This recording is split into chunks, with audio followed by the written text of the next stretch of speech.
Hello friends, मैं हूं CA Hitesh Goyal और मैं आप सबका स्वागत करता हूं अपने सोशल मीडिया प्लेटफॉर्म पर। हम अपने आज के इस वीडियो में डिस्कस करेंगे about the notification issued by government of India on 31 मार्च 2023। 31 मार्च 2023 को गवर्नमेंट ने कुछ नोटिफिकेशन इशू करी जिसमें उन्होंने वेवर्स की बात करी, लेट फीस की वेवर की बात करी, या ये कह सकते हैं गवर्नमेंट ने एक एमनेस्टी स्कीम लॉन्च करी फॉर रजिस्टर्ड पर्सन। तो सबसे पहली नोटिफिकेशन में उन्होंने बात करी जीएसटी 4 के बारे में। उन्होंने कहा कि जो जीएसटी 4 अगर किसी भी रजिस्टर्ड पर्सन की 2017-18 से लेकर, जब मतलब मीनिंग देर बाद जब से जीएसटी शुरू हुआ है तब से लेकर 31 मार्च 2022 तक, 2017-18, 18-19, 19-20, 20-21, 21-22, अगर ये 5 सालों में किसी भी रजिस्टर्ड पर्सन की किसी भी पीरियड की जीएसटी 4 पेंडिंग है फाइल करने के लिए, वो फाइल नहीं कर पाया with in the specified time, तो वो 1 अप्रैल 23 से लेकर 30 जून 2023 तक वो रिटर्न फाइल कर सकता है। और अगर उसका जीएसटी 4 में कोई टैक्स पेबल निकलता है तो 500 रुपये तक की ही लेट फीस लगेगी मैक्सिमम। 500 से ऊपर की लेट फीस सारी की सारी वेव हो जाएगी। वो 500 भी 250 सीजीएसटी में, 250 एसजीएसटी में लगेगा। और अगर उसका जीएसटी 4 में कोई टैक्स पेबल नहीं निकलता तो वो लेट फीस भी बिल्कुल जीरो हो जाएगी, वेव हो जाएगी, कोई भी लेट फीस को देने की जरूरत नहीं पड़ेगी उस रजिस्टर्ड पर्सन को इन केस ऑफ जीएसटी 4। तो ये तो थी पहली नोटिफिकेशन जीएसटी 4 के बारे में। दूसरी नोटिफिकेशन गवर्नमेंट ने इशू करी about revocation of cancellation of registration.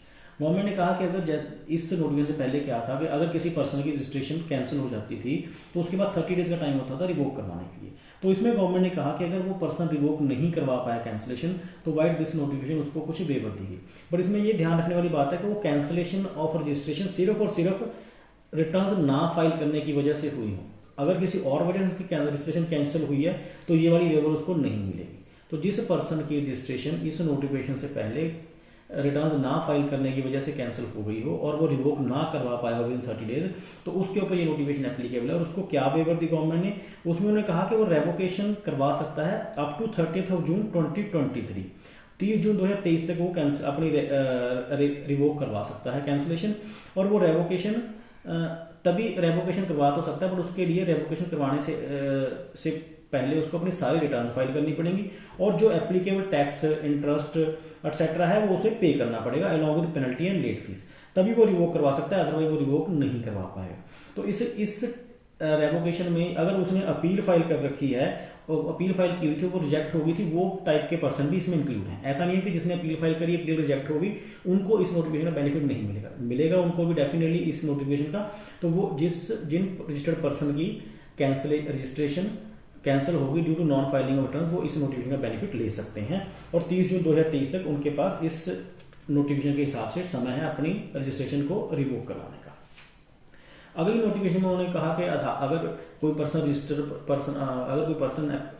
के लिए अप्लाई करता है तो उसको आधार से ऑथेंटिकेट करना पड़ेगा, इसमें नोटिफाई किया। दूसरा उन्होंने कहा कि अगर कोई पर्सन रजिस्ट्रेशन के लिए अप्लाई करता है तो उसको आधार से ही ज़्यादा फॉर्मेलिटी करनी पड़ेगी। अगर उसका कॉमन पोर्टल पे उसका नाम data analysis and risk parameter में फॉल करता है तो उसको आधार बायोमेट्रिक बेस्ड आधार ऑथेंटिकेशन करनी पड़ेगी, अपनी फोटोग्राफ भी उसको लाइक देनी पड़ेगी और साथ में verification of original copy of document भी उसको सबमिट करना पड़ेगा, तभी उसकी आधार ऑथेंटिकेशन हो पाएगी।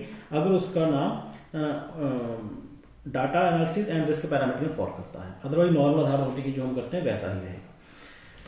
तो ये तो उसके बाद जो गवर्नमेंट ने नोटिफिकेशन इशू करी that was about best judgement assessment. अगर किसी पर्सन की बेस्ट जजमेंट असेसमेंट हो चुकी है, उसका ऑर्डर इशू हो चुका है अप टू 28 फरवरी 2023, और उसमें बेस्ट जजमेंट असेसमेंट में क्या था कि उसको 30 डेज के अंदर रिटर्न फाइल करनी पड़ती थी जो उसमें ऑर्डर में लिखा होता। तो बट इस नोटिफिकेशन में उन्होंने उसको फिर एमनेस्टी स्कीम दी कि अगर वो पर्सन उसको 28 फरवरी से पहले नोटिस इशू हो चुका है, बेस्ट जजमेंट का ऑर्डर इशू हो चुका है, वो 28 फरवरी के बाद 30 दिन में अपनी रिटर्न फाइल नहीं कर पाया तो उसको भी गवर्नमेंट ने टाइम दिया कि आप अपनी वो रिटर्न 30 डे ऑफ जून तक फाइल कर सकते हो, तो हम आपका वो बड़ा ऑर्डर विड्रॉ मानेंगे, provided return shall be accompanied by payment of interest, जो भी उसका ड्यू है, और लेट फी जो उसकी पेबल बनती है। तो इसमें भी उन्होंने अपील वाला बेनिफिट दे दिया कि चाहे आपने अपील फाइल करी चाहे नहीं करी, ऑर्डर हैज बीन डिसाइडेड और नॉट, तो उसको भी इस नोटिफिकेशन का बेनिफिट मिलेगा।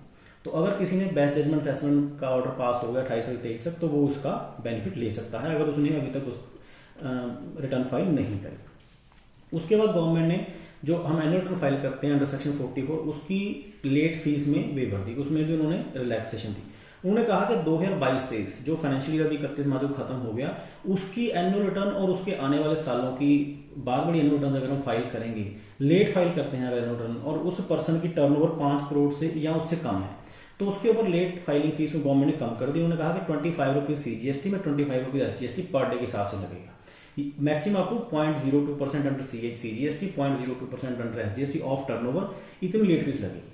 तो जिसकी 5 करोड़ से कम है उसकी 25 रुपये पर डे, मैक्सिमम आपको 0.02% ऑफ टर्नओवर।